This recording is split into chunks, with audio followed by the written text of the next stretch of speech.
এখন বর্ষাকাল চলছে, সে বর্ষাকাল নিয়েই আমার কবিতা। কবিতার নাম মুগ্ধময় বর্ষা। কলমে আমি মোহাম্মদ ইজাজ আহমেদ। বর্ষারানী এসেছে বৃষ্টিতে ভিজে, আকাশ মিশেছে সবুজের মাঝে, গাছেরা সেজেছে সবুজের সাজে। বর্ষারানী এসেছে বৃষ্টিতে ভিজতে ভিজতে, আকাশ মিশেছে সবুজের দিগন্তে।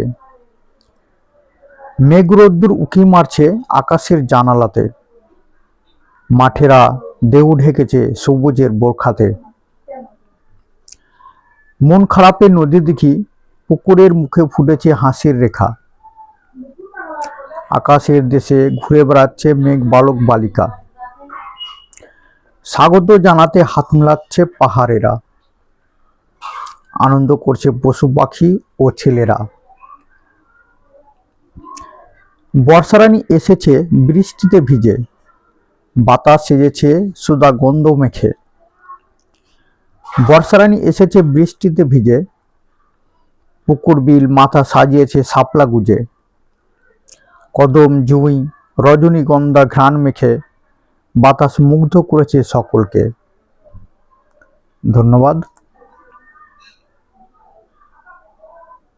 আমি আরেকটি কবিতা পাঠ করছি, সে বর্ষাকাল নিয়ে, অর্থাৎ বৃষ্টি নিয়ে লেখা। কবিতার নাম বৃষ্টির নৃত্য।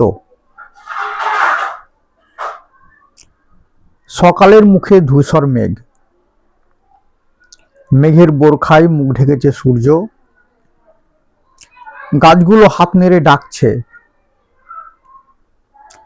ডাকে সাড়া দিয়ে মেঘ বৃষ্টি কন্যা হয়ে নেমে এলো। খুশিতে নাচতে শুরু করলো টালির চালে। অপলক দৃষ্টিতে চেয়ে আছি জানালা দিয়ে, মুগ্ধ হয়ে শুনছি তার নুপুরের শব্দ। জল ছিটাচ্ছে আমার দিকে, মাঠে বৃষ্টি ভেজা ভেজা গন্ধ বাতাসের হাত ধরে আসছে। রোমান্টিসিজম মুখ দেখছে আমার মনের আয়নাতে, বৃষ্টিতে ভিজছে প্রকৃতি আনন্দেতে।